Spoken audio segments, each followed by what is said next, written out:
The woods were quiet except for the sound of leaves rustling in the cold autumn breeze. It was late and the moon hung low in the sky, casting pale light over the forest floor. Shadows danced between the trees as 5 figures stumbled along a narrow path. They were loud, drunk, and careless, their laughter echoing unnaturally through the stillness of the night. Jack was leading the group, his voice booming as he cracked jokes about how they'd scared off some hikers earlier that day. He was tall and broad-shouldered with messy blonde hair sticking out from under a baseball cap. His friends, Kyle, Ryan, Eric, and Chad, followed close behind him, each carrying their own share of swagger and stupidity. None of them had planned to take this shortcut through the woods, but after leaving a bar deep in the countryside, it seemed like the fastest way back to town.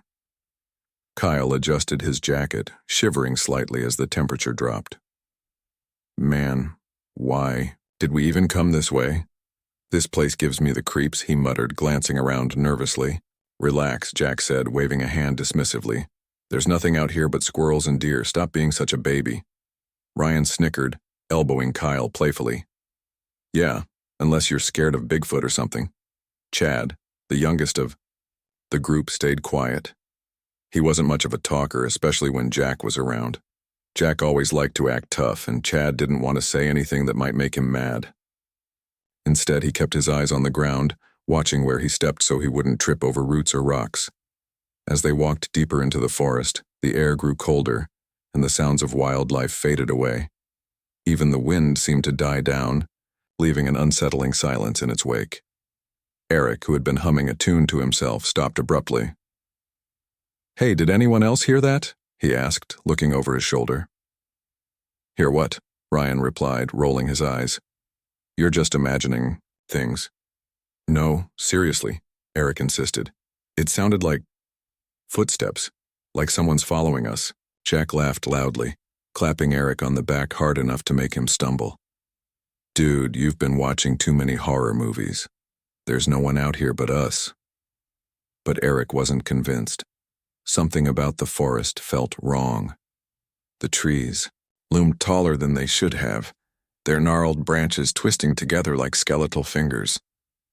The moonlight barely filtered through the thick canopy above, leaving everything bathed in shadow. And then there was the smell. A faint, earthy scent mixed with something metallic, almost like blood. Just as Eric opened his mouth to argue, Chad suddenly pointed ahead. "Look, over there!" Everyone turned to see what he was talking about. At first they thought it was just another trick of the light, but as they squinted, they realized there really was someone standing by a tree up ahead. An old man leaned heavily, on a cane, his frail body wrapped in a tattered coat that looked like it hadn't been washed in years. His face was lined with age, and his gray hair stuck out in wisps around his head. But what caught their attention most were his eyes, piercing blue eyes that seemed to glow faintly in the darkness. For a moment, no one moved. The old man didn't speak or react. He simply stood there, staring at them as if he'd been waiting for them all along. Finally, Jack broke the silence. "What's this? Some homeless guy camping out here?" he sneered, taking a step forward. The others followed cautiously, their earlier bravado fading slightly. Up close, the old man looked even more worn down, his hands trembling slightly as he gripped his cane. Still, there was something about him that made them uneasy. Maybe it was the way he didn't flinch when Jack raised his voice, or maybe it was the fact that his gaze never wavered, not even for a second. "Hey, Pops," Jack said, stopping a few feet away. "What are you doing out here all alone?" The old man didn't answer right away. When he finally spoke, his voice was calm and steady, though it carried an odd weight to it. "I could ask the same of you," he said simply. Jack frowned, clearly annoyed by the response. "We don't have to explain ourselves to you. Now move along before we decide to teach you a lesson." Behind him, Kyle shifted uncomfortably. "Jack, maybe we should just leave him alone," he whispered. But Jack ignored him. Instead, he took another step closer, towering over the old man. "I'm talking to you, old man. You deaf or something?" This time, the old man met Jack's glare, without hesitation. "My name is Henry Miller," he said, his tone unwavering. And I suggest you show some respect while you still can. Jack barked out a laugh, looking back at his friends. Did you hear that?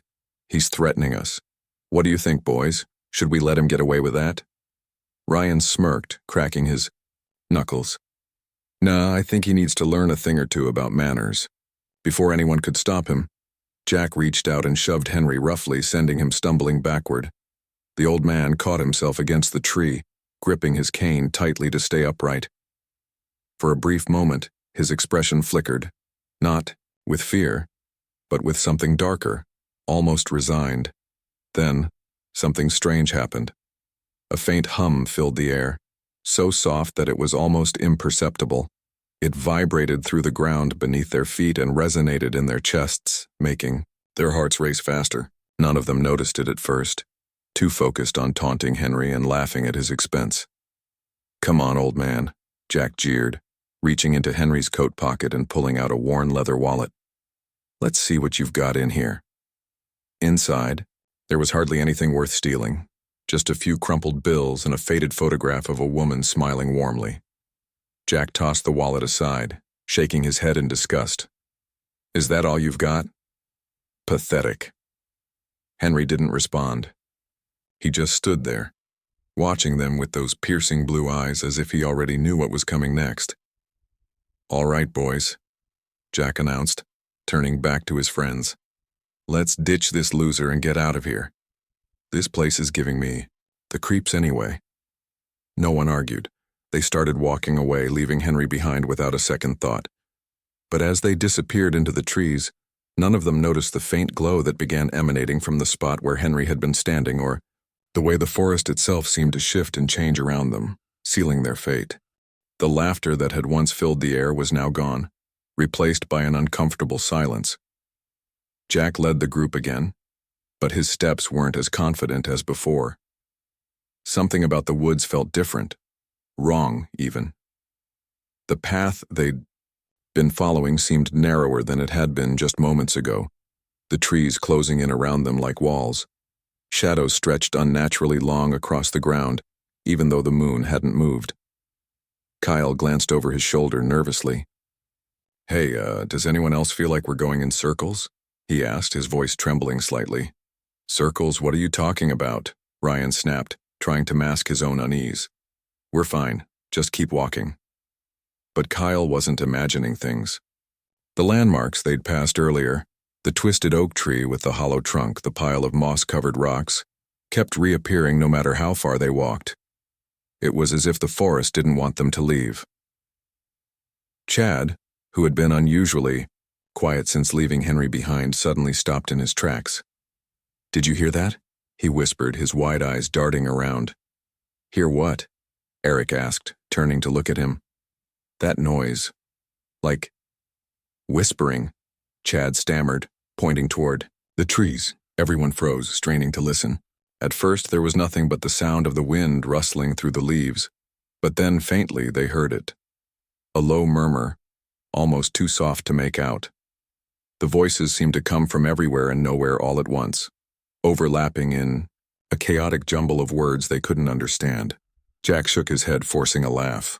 It's just the wind, man, get a grip. No, it's not, Kyle insisted, his voice rising. I heard it too. It sounds like someone's talking. Ryan rolled his eyes, crossing his arms. You two are losing it. There's nothing out here but us. But even as he said it, doubt crept into his mind. He couldn't explain why, but the hairs on the back of his neck stood on end. The whispers grew louder, more insistent, until it felt like they were being surrounded by invisible figures, muttering secrets just out of earshot. Eric took a step closer to the others, clutching his jacket tightly. Okay, yeah, I hear it now. What the hell is that? Before anyone could answer, Chad let out a startled yelp. There, look. He pointed toward the edge of the path, where glowing red eyes blinked at them from between the trees. The group froze, staring at the eyes in stunned silence. They belonged to some kind of animal, or at least they hoped it was an animal. The glowing orbs didn't move, just stared back at them, unblinking and menacing. Relax, it's probably just a wolf or something, Jack said, though his voice lacked its usual confidence. He picked up a rock and hurled it in the direction of the eyes, The stone hit a tree trunk with a dull thud, and the eyes vanished instantly. For a moment, everyone breathed a sigh of relief. But the feeling didn't last long. As soon as the eyes disappeared, the whispers returned, louder this time. And now, they weren't just random murmurs. They sounded like voices mimicking the gang's earlier taunts. "You think you're tough? Huh?" one voice sneered, echoing eerily through the trees. "Teach him a lesson, teach him a lesson," another repeated in a sing-song tone. Kyle's face went pale. That's what we said to the old man." "Don't be stupid," Ryan snapped, though his hands were shaking. "It's just your imagination playing tricks on you." But it wasn't just Kyle hearing it. Everyone could hear the voices now, each word dripping with mockery and malice. The phrases they'd thrown at Henry replayed endlessly, growing louder and more distorted with every passing second. "We need to get out of here," Eric muttered, backing away slowly. "Something's not right." "No kidding," Chad added, his voice barely above a whisper. "This place is cursed or something." Jack clenched his fists, trying to hold on to his bravado. "Stop freaking out, all of you. We'll find our way out soon enough." As if mocking his words, the path ahead suddenly split into 3 separate trails, none of which looked familiar. Each trail twisted and turned erratically, disappearing into the darkness beyond. The group hesitated, unsure which way to go. "Which one do we take?" Kyle asked, looking to Jack for guidance. "How should I know?" Jack shot back, frustration creeping into his voice. "Just pick one and let's keep moving." They chose the middle path, hoping it would lead them back to safety. But the deeper they went, the stranger the forest became. Trees bent at impossible angles, their branches twisting together like gnarled fingers reaching for them. Roots erupted from the ground, forming jagged patterns that seemed almost deliberate, as if trying to trip them up.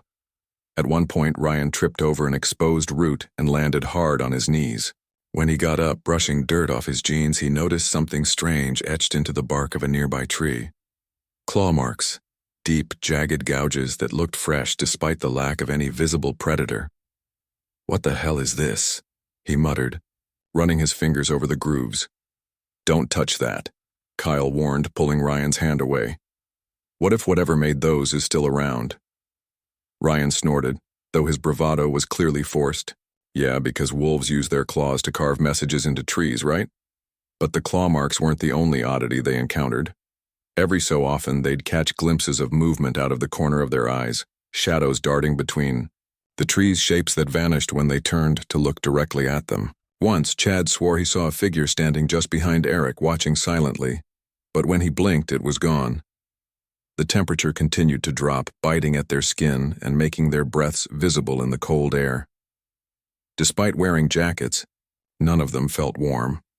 The chill seeped into their bones, sapping their strength and resolve. By the time they reached a small clearing, exhaustion had set in. Their pace slowed and their arguments became half-hearted. No one spoke much anymore. The oppressive weight of the forest pressed down on them, suffocating any attempt at conversation. In the center of the clearing stood a single tree, its trunk wider than any of them had ever seen. Its bark was blackened, as if scorched by fire, and strange symbols were carved into its surface. None of them recognized the markings, but they radiated an aura of ancient power that made their skin crawl. "This is bad," Chad mumbled, wrapping his arms around himself. "This is really, really bad." "Shut up," Jack growled, though his voice trembled. "We're getting out of here. Just give me a minute to figure out which way to go." But as he scanned the edges of the clearing, searching for a path, the hum from earlier returned, the same faint vibration that had filled the air when they'd attacked Henry. This time, however, it was louder, resonating deep within their chests and making their teeth ache. And then, without warning, the world shifted. The trees blurred together, the ground beneath their feet quaked, and everything went dark. When the light returned, they found themselves back in the exact spot where they'd left Henry. Except now, the old man was waiting for them, sitting calmly by a small fire. His piercing blue eyes locked onto theirs, and his expression remained unreadable. "You shouldn't have done what you did," Henry said softly, his voice carrying an eerie resonance. "This land doesn't forgive easily." The 5 young men stared at him, frozen in fear as the realization dawned on them. They were trapped. The fire crackled softly, its orange glow casting flickering shadows across the clearing. Henry sat motionless by the flames, his hands resting lightly on his cane. His piercing blue eyes never left the 5 young men standing frozen at the edge of the clearing. They looked like cornered animals, wide-eyed, trembling, and utterly lost. Jack was the first to break the silence. "What? What's going on here?" he demanded, his voice shaking despite his attempt to sound tough. "How did you get back here?" Henry didn't answer right away. Instead, he tilted his head slightly, studying them as if they were insects trapped under glass. When he finally spoke, his voice was calm but carried an unsettling weight. "I told you," he said simply, "this land doesn't forgive easily." Kyle swallowed hard, taking a cautious step forward. "Please, we don't know what's happening. Just tell us how to get out of here." Henry's gaze shifted to Kyle, and for a moment the younger man felt like those icy blue eyes could see straight into his soul. "You already know the answer," Henry replied cryptically. "The woods remember everything, and tonight they've decided you must answer for your actions." "Answer for what?" Ryan blurted out, his frustration boiling over. "We didn't do anything." "Wrong! You're just some crazy old man messing with us." At that, Henry's expression hardened. For the first time, a flicker of anger crossed his face. "You attacked me without reason," he said, his voice low and sharp. "You stole from me, mocked me, and left me stranded.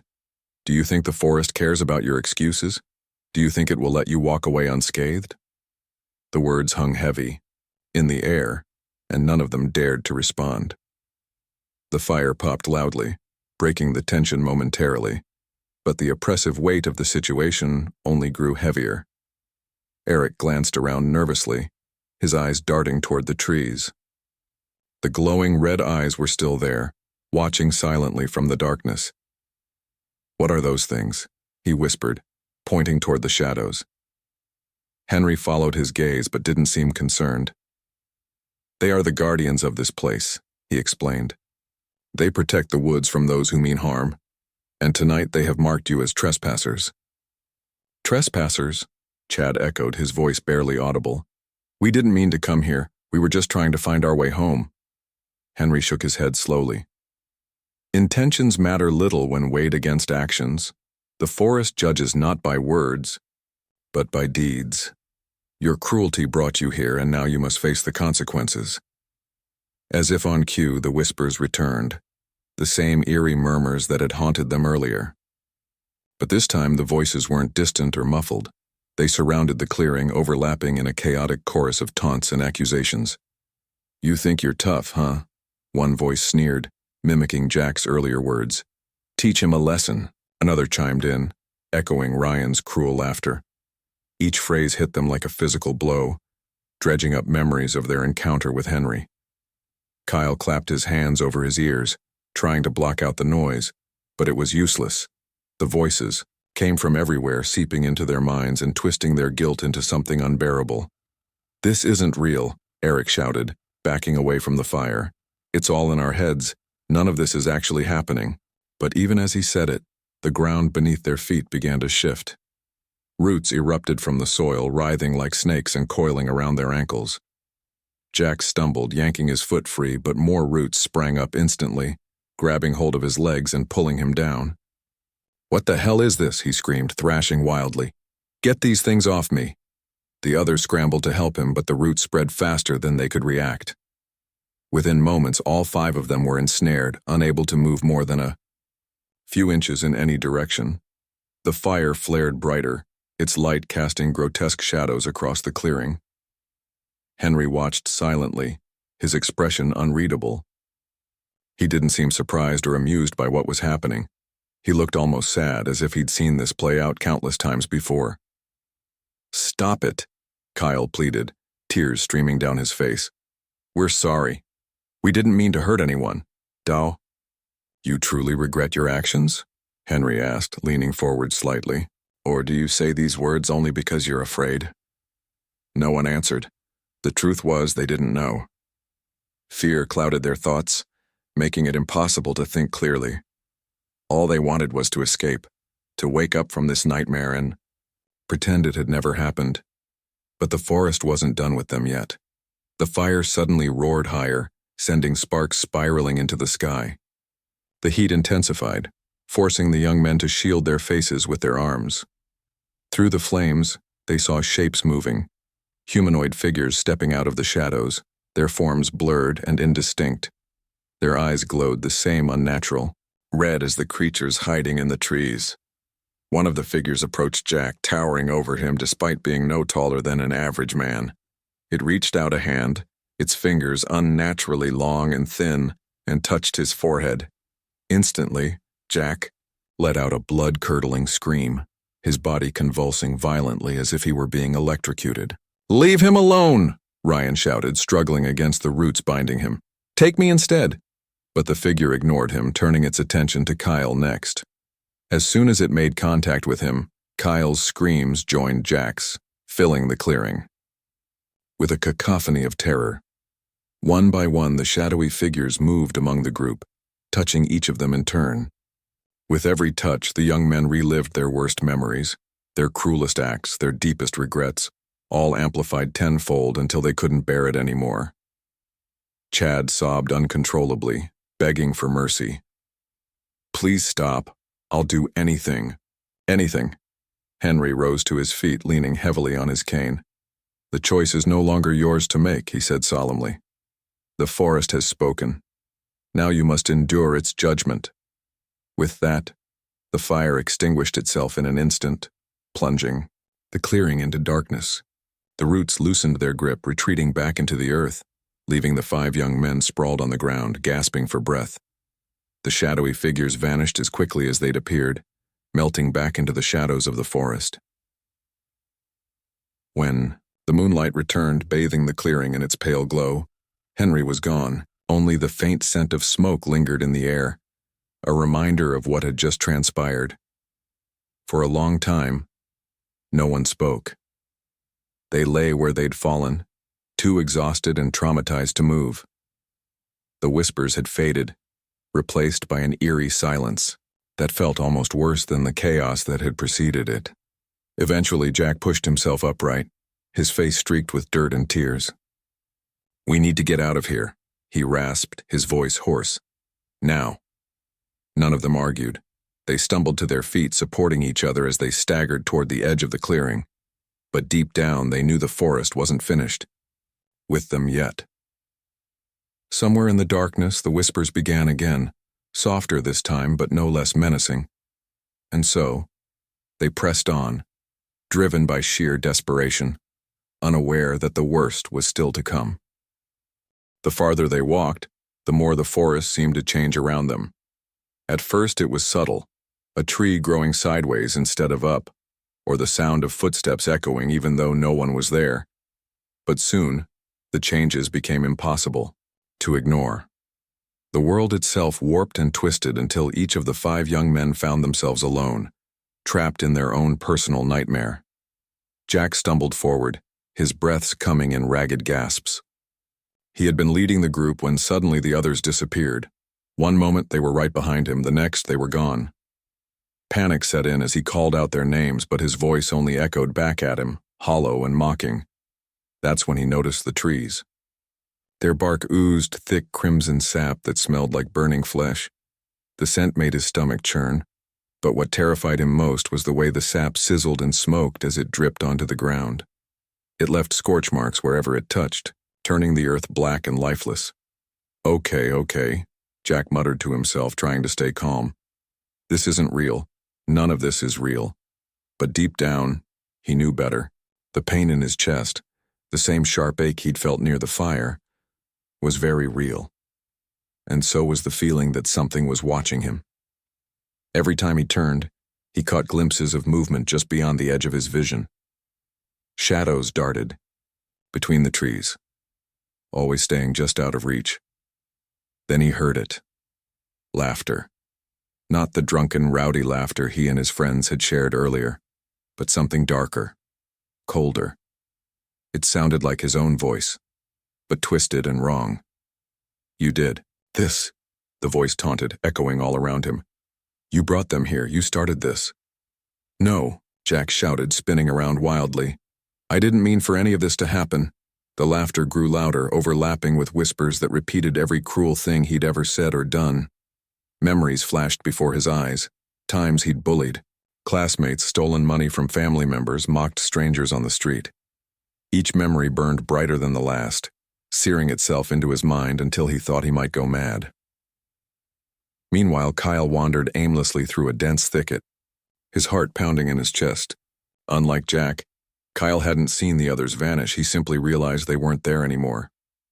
The realization hit him like a punch to the gut, leaving him disoriented and terrified. The air around him shimmered faintly, distorting everything.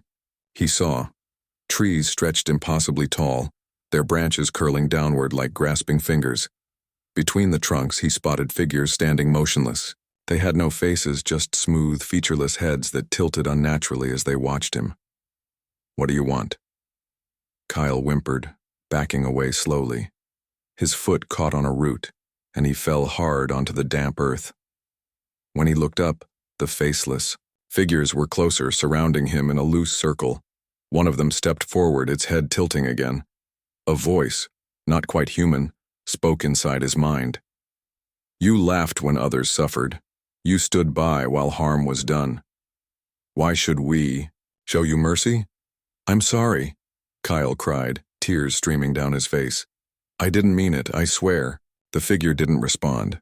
Instead, the whispers began. Hundreds of voices filled his ears, all speaking at once. They accused him of every selfish act, every moment of cowardice. He tried to cover his ears, but the voices came from within, him now impossible to block out. As the accusations grew louder, the faceless figures closed in, their movements jerky and unnatural. Kyle scrambled backward, clawing at the ground in desperation. But no matter how far he crawled, the circle tightened, trapping him in a prison of guilt and fear. Ryan, too, was lost in his own version of the forest. Here the trees were alive, or at least they seemed to be. Their gnarled branches reached for him, brushing against his skin with icy tendrils. Red eyes glowed in the darkness above, unblinking and predatory. He ran, his legs burning with exertion. But no matter how fast he moved, the trees kept pace, shifting and rearranging themselves to block his path. Roots erupted from the ground, tripping him repeatedly until he collapsed, exhausted and sobbing. Why are you doing this? He screamed, glaring up at the glowing eyes. What do you want from me? A low growl rumbled through the forest, shaking the ground beneath him. Then, a voice, deep and resonant, answered. We want justice. You strutted through life, believing yourself superior. You mocked weakness and reveled in power. Now you will see what true strength means. Before Ryan could react, the branches wrapped around him, lifting him off the ground. They pulled taut, pinning his arms and legs in place. The red eyes drew closer, revealing massive wolves with teeth like daggers. They circled him, snarling and snapping but never attacking. The anticipation was worse than any bite. They wanted him to suffer. Eric found himself kneeling by a still pond, its surface perfectly smooth and reflective. At first glance, it seemed ordinary, but as he leaned closer, the water rippled, showing him things he didn't want to see. Faces stared back at him, faces of people he'd heard over the years. Some were strangers, others were friends and family. All of them were expressions of pain and betrayal. No, Eric whispered, shaking his head. This can't be real. I didn't mean to hurt anyone. The faces morphed, their features twisting in anger. Voices rose from the water, accusing him of neglect, cruelty, and indifference. One voice stood out among the rest. It belonged to his younger sister, who he'd abandoned during their parents' divorce. Her words cut deeper than any blade. How could you leave me? She asked, her tone heavy with sorrow. I needed you, and you turned your back. I'm sorry, Eric sobbed, clutching his head. I didn't know what else to do. The pond surged violently, sending waves crashing over the bank. Eric fell backward, scrambling away as the water chased him. It pooled, around his feet, freezing cold and relentless. No matter how far he ran, it followed, dragging fragments of his past along with it. Chad, the youngest of the group, fared no better. He sprinted blindly down a winding path, his lungs burning as he pushed himself to keep moving. Behind him, shadowy hands reached out from the trees, grasping at his clothes and hair. He ducked and dodged, narrowly avoiding their grip, but they were always just a step behind. "Leave me alone," he shouted, tears streaming down his face. "I didn't do anything wrong." The shadows laughed, a harsh, grating sound that sent shivers down his spine. "You followed," they hissed. "You stayed silent when harm was done. Your silence made you complicit." Chad tripped over a root and landed hard on the ground. As he struggled to get up, the shadows closed in, forming a wall of darkness that blocked his escape. Their hands stretched toward him, cold and unyielding. He screamed, thrashing wildly, but there was no escape. Hours passed, or maybe days. Time had lost all meaning. Hunger gnawed at them, but the thought of food sickened them. Their minds unraveled piece by piece until all they wanted was relief, even if it meant death. By morning, they would be reunited, but the horrors they endured that night would haunt them forever. The first light of dawn crept over the horizon, casting long shadows across the forest floor. For hours, the 5 young men had been trapped in their own personal nightmares, each one isolated and tormented by visions of their past sins. But as the sun rose higher, the surreal horrors began to fade, leaving them shaken and broken. One by one, they found themselves back in the same clearing where they'd last seen Henry. The fire he'd built was nothing more than a pile of ashes, now cold and lifeless. Yet somehow the old man himself was still there, standing calmly in the center of the clearing, his piercing blue eyes watching them intently. Jack was the first to collapse onto the ground, his legs giving out beneath him. His face was streaked with dirt and dried tears, and his hands trembled uncontrollably. What just happened?" he croaked, his voice hoarse from screaming. Kyle followed, dropping to his knees beside Jack. His eyes were bloodshot, and his breaths came in shallow gasps. He didn't say anything. He just stared blankly at the ground as if trying to process everything that had happened. Ryan staggered into the clearing next, his body covered in scratches and bruises from thrashing against the gnarled branches that had held him captive. He fell to the ground without a word, his head bowed low as if unable to meet anyone's gaze. Eric appeared moments later, clutching his chest like it might burst open. His face was pale, and dark circles ringed his eyes. He looked around frantically as if expecting the pond, or worse, to reappear at any moment. Finally, Chad stumbled into view, his movements jerky and unsteady. His hair was matted with sweat and dirt, and his clothes were torn in several places. When he saw the others, he let out a strangled sob and sank to the ground, burying his face in his hands. For a long time, no one spoke. They sat in silence, too exhausted and traumatized to move or even think clearly. The weight of what they'd endured pressed down on them like a physical force, making it hard to breathe. Henry watched them silently, his expression unreadable. He didn't seem angry or satisfied, just patient, as if waiting for them to gather their thoughts. Finally, Ryan lifted his head slightly, his voice barely above a whisper. "Please, make it stop." Henry tilted his head slightly, studying them. "Make what stop?" he asked softly. This nightmare," Ryan choked out, gesturing wildly at the forest around them. "Whatever you did to us, it's not fair." Henry's gaze hardened ever so slightly. "Fair? You attacked me without reason, mocked me and left me stranded. Do you think fairness enters into it?" "But we're sorry," Kyle blurted out suddenly, his voice cracking with desperation. "We didn't mean to hurt you. We were drunk and stupid, and we didn't know what we were doing. Do you truly regret your actions?" Henry asked, his tone measured but heavy with meaning. "Or are you only sorry because you're afraid?" No one answered. The truth was, they didn't know. Fear clouded their minds, making it impossible to separate genuine remorse from sheer panic. All they knew was that they needed to escape. Chad raised his tear-streaked face, looking directly at Henry. "I'm sorry," he whispered, his voice trembling. I should have stopped them. I should have done something. Henry studied him for a moment, then nodded slowly. Perhaps. But guilt alone cannot undo what has been done. The others glanced at Chad, surprised by his admission. None of them had expected him, the quietest and most timid of the group, to speak up. It was as if his words gave them permission to break down completely.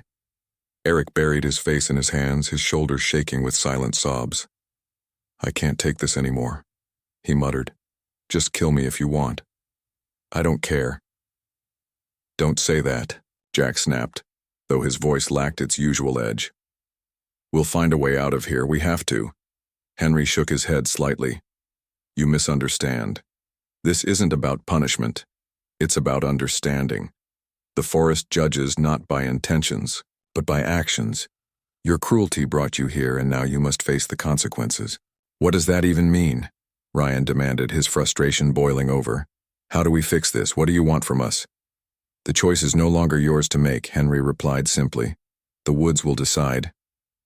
As if on cue, the whispers returned, the same eerie murmurs that had haunted them throughout the night. But this time the voices weren't harsh or accusing. Instead, they sounded almost curious, as if weighing their worthiness. The ground beneath them shifted slightly, causing everyone to freeze. Roots erupted from the soil once more, coiling around their ankles and holding them in place. None of them struggled. They were too weak and defeated to resist. Henry stepped closer, his cane tapping lightly against the ground. Begging for mercy won't save you, he said softly. Only redemption can do that. Redemption? Kyle echoed, his voice hollow. How are we supposed to redeem ourselves when we don't even know what we did wrong? You know, Henry countered. Deep down, you've always known. The forest merely showed you the truth. With that, the old man turned and walked toward the edge of the clearing. As he disappeared into the trees, the roots loosened their grip and retreated back into the earth, leaving the 5 young men sprawled on the ground, gasping for breath. For a moment they thought it was over, that Henry had abandoned them to fend for themselves. But then the forest began to change again. The oppressive darkness lifted, replaced by the soft glow of dawn. The twisted trees straightened, their gnarled branches smoothing out until they resembled ordinary oaks and pines.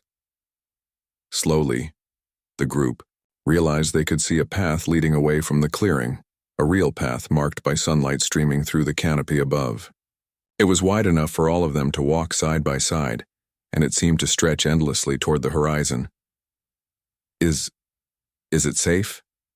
Chad asked hesitantly, glancing at the others. I don't know, Jack admitted, pushing himself to his feet. But staying here isn't an option.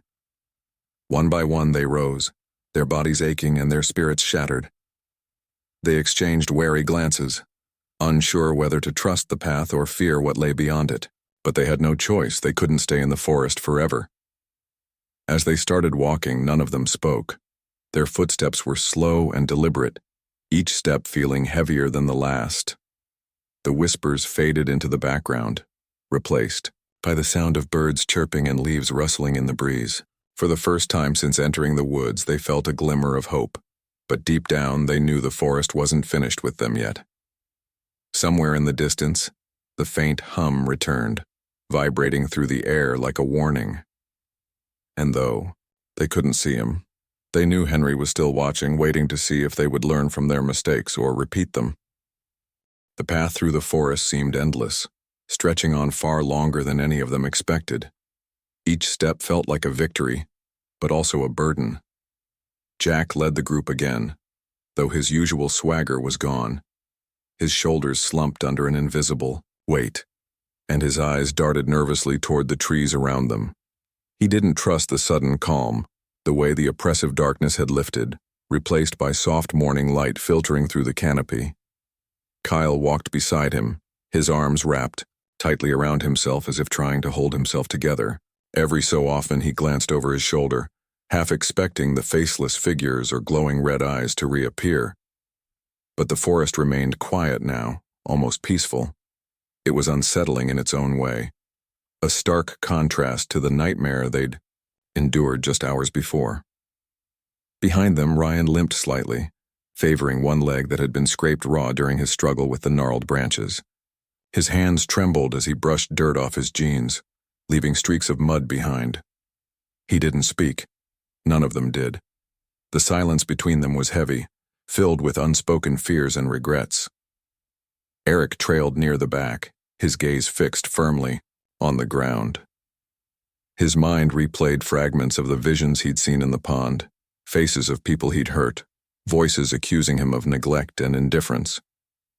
No matter how hard he tried, he couldn't shake the feeling that those faces were still watching him, waiting for him to slip up again. Chad brought up the rear, his steps hesitant and uncertain. His wide eyes scanned the trees constantly, searching for any sign of movement. Even though the forest appeared normal now, he couldn't shake the memory of the shadowy hands reaching for him.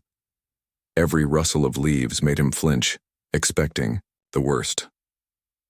After what felt like hours, they finally reached the edge of the woods. The sight of open space ahead brought a wave of relief so strong it nearly knocked them off their feet. Beyond the tree line lay a narrow dirt road winding toward a small town in the distance. Sunlight bathed the buildings in a warm golden glow, making them look impossibly inviting after the horrors of the night. "We're out," Kyle whispered, his voice trembling with disbelief. "We actually made it." No one responded right away. They stood frozen at the edge of the forest, staring at the road as if afraid to cross some invisible threshold. The air smelled fresher here, free of the metallic tang that had lingered in the woods. Birds chirped cheerfully overhead, oblivious to the trauma the group had endured. Jack took a cautious step forward, then another, until he stood fully outside the tree line. He turned back to the others, his expression wary but hopeful. "Come on," he said quietly. "Let's keep moving." One by one they followed him, their movements stiff and awkward. As they stepped onto the dirt road, the forest behind them seemed to exhale. A faint rustling sound swept through the trees, carrying with it the last traces of the whispers that had tormented them all night. Then as suddenly as it had started, the noise stopped, leaving only silence. They didn't look back. None of them wanted to see the forest again, not after everything it had done to them. Instead, they focused on the road ahead, putting one foot in front of the other as they trudged toward the town. As they drew closer, the reality of their situation began to sink in. Their clothes were torn and filthy, their faces smudged with dirt and dried tears. Anyone who saw them would know something terrible had happened. But they didn't care about explanations or questions. All they wanted was safety, distance from the woods and the memories it had forced upon them. When they reached the outskirts of the town, they paused briefly, taking in the sight of ordinary life unfolding around them. Cars passed by on the main street, their tires crunching against gravel. A man swept the porch of a small cafe, humming softly to himself. Children played in a nearby park, their laughter echoing faintly in the crisp morning air. For a moment, it felt like the nightmare might really be over. But deep down they knew better. The forest had left its mark on them, not just physically, but emotionally. The guilt and shame they'd confronted in the woods wouldn't disappear simply because they'd escaped. Ryan broke the silence first. "What do we tell people?" he asked, his voice barely audible. About what happened?" Jack shook his head slowly. "Nothing. We don't say anything. No one will believe us anyway." "But what if someone asks?" Eric pressed, his voice tinged with panic. "What if they figure it out?" "They won't," Kyle said firmly, surprising even himself with the conviction in his tone. "We stick to the story. We got lost in the woods, that's all. Nothing else." Chad nodded silently, his fists clenched at his sides. He wanted to argue, to insist they owed it to themselves and to Henry, to admit what they'd done. But he knew it wouldn't matter. Admitting the truth wouldn't undo the harm they'd caused. It wouldn't erase the memories of the things they'd seen and heard in the forest. As they continued walking, the weight of their shared secret settled over them like a blanket. They knew they couldn't talk about it. Not to each other, not to anyone. Doing so would mean reliving the terror, reopening wounds that had barely begun to heal. By the time they reached the center of town, the sun was high in the sky, casting long shadows across the pavement. They split up without saying goodbye, each heading in a different direction. There was no discussion, no plan to meet later. They needed space, time to process what had happened and figure out how to move forward. Days turned into weeks, and life slowly returned to normal, or as close to normal as it could be. They avoided each other, too ashamed to face the reminders of their shared failure. But the memories of the forest lingered, creeping into their dreams and waking thoughts. Every creak of floorboards, every flicker of shadows sent chills down their spines. They found themselves jumping at sudden noises, unable to shake the feeling that they were being watched. And whenever they passed by a wooded area, even a small grove of trees, they quickened their pace, desperate to put as much distance between themselves and the trees as possible. Henry's words echoed in their minds. The woods will decide. Though they didn't understand exactly what he meant, they couldn't shake the feeling that the forest hadn't truly let them go. That somewhere, somehow, it was still watching, waiting to see if they would learn from their mistakes, or repeat them.